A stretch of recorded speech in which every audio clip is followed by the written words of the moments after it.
What comes to mind when you tell an average person who doesn't work in tech that you are a software engineer? They probably think you make a lot of money, or you're a socially awkward introvert. Or maybe you only work an hour or two a day, and you spend the rest of your time in a cute little startup office playing ping pong. So in this video, I want to go over some of the lies and misconceptions that I feel like are perpetuated by social media.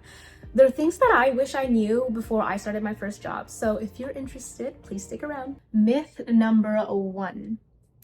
Day in the life videos are an accurate representation of the typical day in the life of a tech worker. These day in the life videos paint a false narrative that tech employees are all paid generously to roll into the office, get some coffee with their coworkers, attend a couple of meetings, and then eat at the free company buffet. Maybe they'll do an hour of actual work before leaving around 4 o'clock. When I arrived at the office, I had a couple of snacks in lieu of an actual breakfast.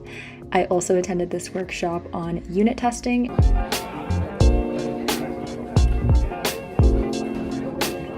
Typically, the people making these videos are also really young, maybe even new grads. And so you think to yourself, what is their secret? Are they just smarter than me? Did I major in the wrong thing? You start feeling totally inadequate because you're still working at the coffee shop making minimum wage after graduation, or maybe you're even unemployed. But here is the secret. You don't see the other side. Social media has become less of a representation of what our life actually is, and it's become more of a marketing campaign to promote the image of how we want our lives to be perceived by other people. Maybe those day in the life videos aren't complete lies, but they're definitely not the full picture. I've had really chill days similar to the ones you've seen on TikTok, but I've worked just as many, if not more, 10-hour days to meet a tight deadline. I've had nights where I've been woken up by alarms because I'm on call. I've had really stressful days when the code that I wrote actually caused a major bug in production and I needed to fix it right away. Or when a project manager asks me why a feature is behind schedule, but it's because of something that's out of my control. Or what about the few minutes before a Zoom meeting starts, where you're sitting there staring at the camera having an existential crisis? Those never get included in the day in the life videos. The other issue with only seeing the highlights of someone's life is that you don't see the sacrifices that they made to get there. I have this one friend who is a young mother to a toddler, and she has an amazing physique. She also goes out to eat every other week, so from the outside, it looks like she has really good genetics. And while that might be the case, every time I've gone out to eat with her, she only eats vegetables and fish. So you have to think to yourself, is this really the kind of life you want to live? If you envy someone's life, think about whether or not you can accept the downsides and sacrifices as well. I heard Bill Gates never took a day off in 30 years. I don't know how true that is, but I don't think I'd be willing to sacrifice the best and healthiest decades of my life for a tiny chance at success. Myth number 2. Most software engineers are making $200,000 to $300,000 right after graduation. It seems like there's only two classes of software engineers these days. Those that make $300,000 right after graduation and those that can't seem to find a job after applying 1,000 times. The reason is because it's always the extremes at the opposite ends of the spectrum that tend to get the most engagement and attention. Someone making $150,000 after 5 years of experience in Minnesota that leaves at 5 o'clock and goes home to his family just isn't very exciting. And his story is not going to go viral, but that is the typical case. This is why if you're constantly doom scrolling on social media, you're going to get a very distorted perception of what being a software engineer is really like. I mean, the people that are actually content with their jobs and lives aren't on Reddit or YouTube or TikTok complaining or asking for advice. The market isn't all doom and gloom, but definitely not everyone is making $300,000 at Google. The truth is somewhere in the middle, and it's always a little bit more nuanced. Myth number 3. Software engineers live and breathe code 24/7. Just imagine if doctors were expected to perform surgeries in their spare time as a hobby,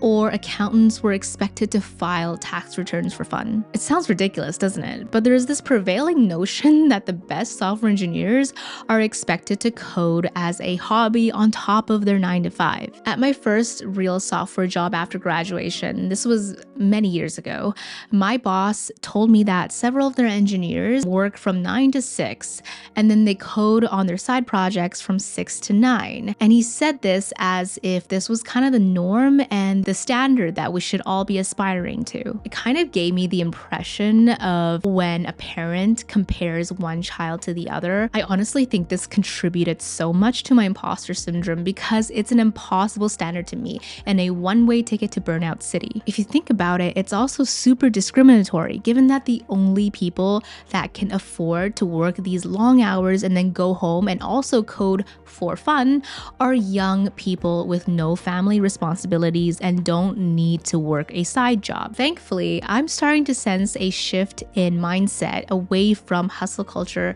especially among Gen Z. I've worked at several different companies throughout my career in tech, and I can tell you with confidence that, contrary to popular belief, most regular engineers working a 9 to 5 aren't just living and breathing code. In fact, I'd say that some of the best engineers that I worked with have family responsibilities and tons of other obligations. And they typically have time for family, hobbies, and traveling and other stuff, which I actually think makes them better employees because they're less one-dimensional and they're able to bring in different perspectives and opinions. Myth number 4, a coding boot camp is going to get you employed in 3 months. Just a few short years ago, I'd say before 2022, the demand for software engineers was so high that a lot of people without any coding experience were able to go to a 3-month bootcamp and come out of there finding a decent junior web developer job. I actually mentored at a coding bootcamp and I saw with my own eyes people without a background in tech get hired within 3 months. And so I was a really big proponent of coding bootcamps. I thought they worked and I thought they changed lives. Granted, the people that were successful typically already had a 4-year degree in an unrelated field, and they continued to do a lot of self-studying after graduation.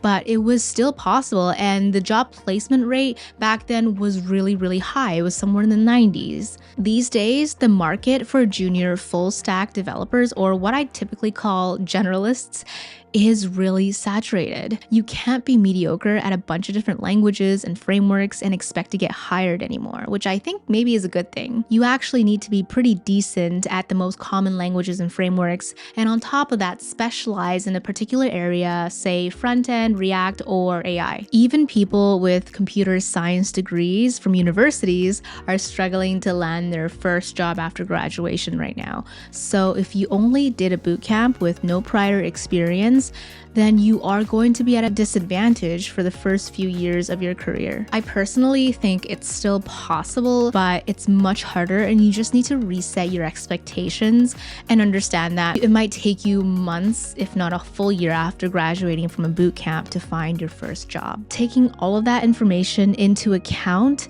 the decision of whether or not to pursue a 4-year degree versus going to a boot camp becomes a lot trickier. So I might do another video in the future to assess whether or not coding boot camps are still worth it in 2024.